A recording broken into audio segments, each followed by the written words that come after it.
सभी श्रद्धालु भक्तजनों को मेरा नमस्कार है। आज आप सभी श्रवण करेंगे शनिवार की व्रत कथा। इस वीडियो में आप सभी को स्वागत है। शनिदेव की कथा सुनना बहुत शुभ माना जाता है। शनिदेव की कथा आरती सुनना चाहिए कि शनि भगवान प्रसन्न रहे, आपको कोई संकट ना आए। देवराज इंद्र उलझन में पड़ गया। तब क्या हुआ? इंद्र बोले, मैं इस प्रश्न का उत्तर देने में असमर्थ हूँ। हम सभी पृथ्वी लोक में उज्जैनी नगरी में राजा विक्रम द्वितीय के पास चलते हैं। देवराज इंद्र सहित सभी ग्रह देवता उज्जैनी नगरी पहुंच गए। महल में पहुंचकर जब देवताओं ने उनसे अपना प्रश्न पूछा तो राजा विक्रम द्वितीय भी कुछ देर के लिए वो परेशान हो उठे, क्योंकि सभी देवता अपनी अपनी शक्तियों के कारण महान थे। किसी को भी छोटा या बड़ा कह देने से उनके क्रोध के प्रकोप से भयंकर हानि पहुंच सकती है। तब क्या हुआ? अचानक राजा विक्रम द्वितीय को एक उपाय सूझा और उन्होंने विभिन्न धातुओं स्वर्ण, रजत, चांदी, कांसा, तांबा, शीशा, रंगा, जस्ता, अबरख और लोहे के 9 आसन बनवाया। धातुओं के गुणों के अनुसार भी आसनों को एक दूसरे के पीछे रखवा कर उन्होंने देवताओं को अपने अपने सिंहासन पर बैठने को कहा। देवताओं के बैठने के बाद राजा विक्रम द्वितीय ने कहा, आपका निर्णय तो सवाए हो गया है। जो सबसे पहले सिंहासन पर विराजमान है वही सबसे बड़ा है। तब क्या हुआ? राजा विक्रम द्वितीय के निर्णय को सुनकर शनि देवता ने सबसे पीछे आसन पर बैठने के कारण अपने को छोटा जानकर क्रोधित होकर कहा, राजा विक्रम द्वितीय, तुमने मुझे सबसे पीछे बैठाकर मेरा अपमान किया है। तुम मेरी शक्तियों से पराजित नहीं हो। मैं तुम्हारा सर्वनाश कर दूंगा। शनि ने कहा, सूर्य एक राशि पर 1 महीने रहते हैं, चंद्रमा 2.25 दिन, मंगल 1.5 महीने रहते हैं, बुध और शुक्र 1 महीने रहते हैं, बृहस्पति 13 महीने रहते हैं। लेकिन मैं किसी राशि पर 7.5 बरस से 7.5 तक रहता हूँ। बड़े बड़े देवताओं को मैंने अपने प्रकोप से पीड़ित किया है। राम को 7.5 के कारण ही वन में जाकर रहना पड़ा और रावण को 7.5 के कारण ही युद्ध में मृत्यु का शिकार बनना पड़ा था। राजा, अब तू भी मेरे प्रकोप से नहीं बच सकेगा। इसके बाद अन्य ग्रहों के देवता तो प्रसन्नता के साथ चला गया, परंतु शनिदेव बड़े क्रोध के साथ वहां से विदा हुआ। तब क्या हुआ? राजा विक्रम द्वितीय पहले की तरह ही अन्याय करते रहे। उनके राज्य में सभी स्त्री पुरुष बहुत आनंद से वो जीवन बिताता रहा। कुछ दिनों ऐसे ही बीत गया। उधर शनि देवता अपने अपमान को भूले नहीं थे। विक्रम द्वितीय से बदला लेने के लिए एक दिन शनि देव ने घोड़े के व्यापारी का रूप धारण किया और बहुत से घोड़ा के साथ उज्जैनी नगरी पहुंच गया। राजा विक्रम द्वितीय ने राज्य में किसी घोड़े के व्यापारी के आने का समाचार सुना तो अपने अश्वपाल को कुछ घोड़े खरीदने के लिए भेज दिया। घोड़े बहुत कीमती थी। अश्वपाल ने जब वापस लौट कर इस संबंध में बताया तो राजा विक्रमादित्य ने सवाए आकर एक सुंदर और शक्तिशाली घोड़े को पसंद किया। घोड़े की चाल देखने के लिए राजा उस घोड़े पर सवार हुआ तो वह घोड़ा बिजली की गति से दौड़ पड़ा। तब क्या हुआ? वही हुआ जो होना था। तेजी से दौड़ता घोड़ा राजा को दूर एक जंगल में ले गया और फिर राजा को वहां गिरा कर जंगल में कहीं गायब हो गया। राजा अपने नगर को लौटने के लिए जंगल में भटकने लगा, लेकिन उन्हें लौटने का कोई रास्ता नहीं मिला। राजा को भूख प्यास लग आई थी। बहुत घूमने पर उसे एक चरवाहा मिला। राजा ने उससे पानी मांगा। पानी पीकर राजा ने उस चरवाहा को अपनी औंठी दे दिया। फिर उसे रास्ता पूछकर वहां जंगल से निकलकर पास के नगर में पहुंच गया। तब क्या हुआ? राजा ने एक सेठ की दुकान पर बैठकर कुछ देर आराम किया। उस सेठ ने राजा से बातचीत की तो राजा ने उसे बताया कि मैं उज्जैनी नगरी से आया हूँ। राजा के कुछ देर दुकान पर बैठने से सेठ जी की बहुत बिक्री हुई।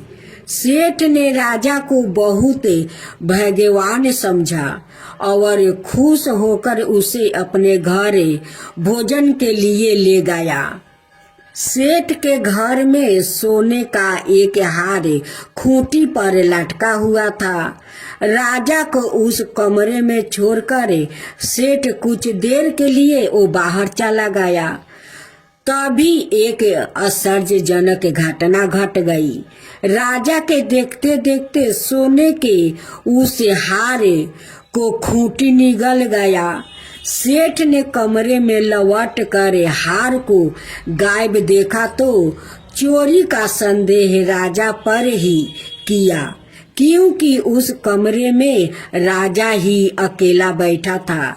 सेठ ने अपने नौकरों से कहा कि इस परदेशी को रस्सियों से बांधकर नगर के राजा के पास ले चलो। तब वहां क्या हुआ? राजा ने विक्रमादित्य से हार के बारे में वो पूछा तो उसने बताया कि उसके देखते ही देखते खूंटी ने हार को निगल लिया था। इस पर राजा ने क्रोधित होकर चोरी करने के अपराध में विक्रमादित्य के हाथ पांव कटवाने का आदेश दे दिया। राजा विक्रमादित्य के हाथ पांव काट कर उसे नगर की सड़क पर छोड़ दिया गया। कुछ दिन बाद एक तेली उसे उठाकर अपने घर ले गया और उसे अपने केलू पर बैठा दिया। राजा आवाज देकर बैलों को हाँकता रहता। इस तरह तेली का बैल चलता रहा और राजा को भोजन भी मिलता रहा। शनि के प्रकोप की 7.5 पूरी होने पर बरस ऋतु आरंभ हुआ। राजा विक्रमादित्य एक रात मेघमल्हार गा रहा था कि तभी नगर के राजा की लड़की राजकुमारी मोहिनी रथ पर सवार होकर उस तेली के घर के पास से वो गुजर रही थी। उसने मेघमल्हार सुना तो उसे बहुत अच्छा लगा और दासी को भेजकर गाने वालों को बुला लाने को कही। दासी ने लौट कर राजकुमारी को अपंग राजा के बारे में सब कुछ बता दिया। राजकुमारी उसके मेघमल्हार से बहुत मोहित हो गई थी। अतः उसने सब कुछ जानकर भी अपंग राजा से विवाह करने का निश्चय कर लिया था।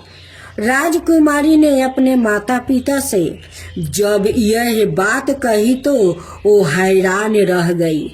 रानी ने मोहिनी को समझाया, बेटी तेरे भाग्य में तो किसी राजा की रानी होना लिखा है, फिर तू उसे अपंक से विवाह करके अपने पाँव पर कुल्हाड़ी क्यों मार रही है। तब राजकुमारी को क्या हुआ, राजकुमारी ने अपनी जिद नहीं छोड़ी। अपनी जिद पूरी करने के लिए उसने भोजन करना छोड़ दिया और प्राण त्याग देने का निश्चय कर लिया। आखिर राजा रानी को बेबस होकर अपंक विक्रमादित्य से राजकुमारी का विवाह करना पड़ा। विवाह के बाद राजा विक्रमादित्य और राजकुमारी तेली के घर में रहने लगी। उसी रात सपने में शनिदेव ने राजा से कहा, राजा तुमने मेरा प्रकोप देख लिया है, मैंने तुम्हें अपने अपमान का दंड दे दिया है। राजा ने शनिदेव से क्षमा करने को कहा और प्रार्थना की, हे शनिदेव आपने जितना दुख मुझे दिया है अन्याय किसी को ना देना। तब क्या हुआ, शनिदेव ने कुछ सोच कर कहा, राजा मैं तुम्हारी प्रार्थना स्वीकार करता हूँ। जो कोई स्त्री पुरुष मेरी पूजा करेगा, शनिवार को व्रत करके मेरी व्रत कथा सुनेगा, उस पर मेरी अनुकंपा बनी रहेगी। प्रातः काल राजा विक्रमादित्य की नींद खुली तो अपने हाथ पांव देख कर राजा को बहुत खुशी हुआ। उसने मन ही मन शनिदेव को प्रणाम किया। राजकुमारी भी राजा के हाथ पांव सही सलामत देखकर आश्चर्य में डूब गई। तब राजा विक्रमादित्य ने अपना परिचय देते हुए शनिदेव के प्रकोप की सारी कहानी सुनाई। सेठ को जब इस बात का पता चला तो दौड़ता हुआ तेली के घर पहुंच गया और राजा के चरणों में गिरकर वो क्षमा मांगने लगा। राजा ने उसे क्षमा कर दिया, क्योंकि यह सब तो शनिदेव के प्रकोप के कारण हुआ था। सेठ राजा को अपने घर ले गया और उसे भोजन करवाया। भोजन करते समय वहाँ एक आश्चर्य और घटना घट गया। सबके देखते देखते उस खूंटी ने हार को उगील दिया।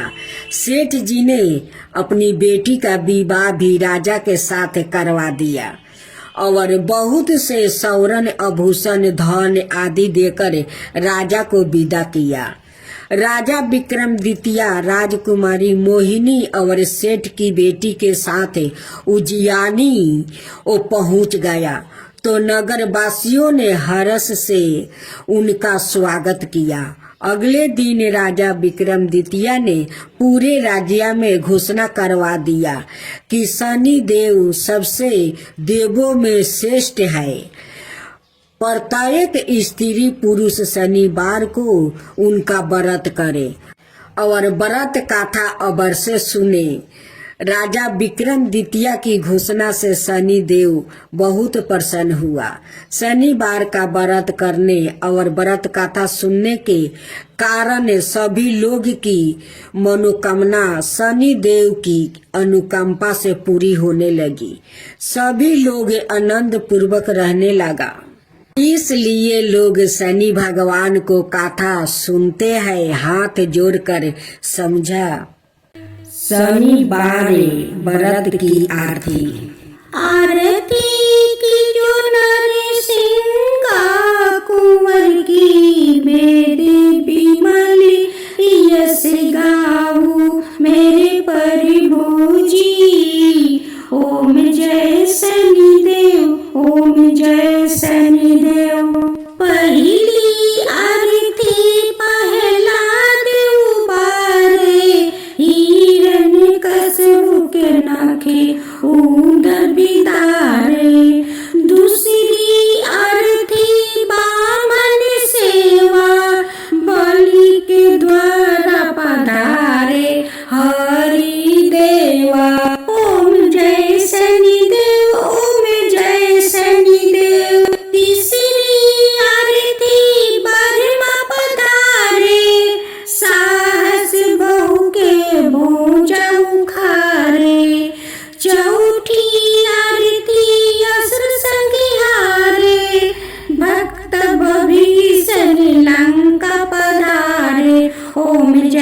शनि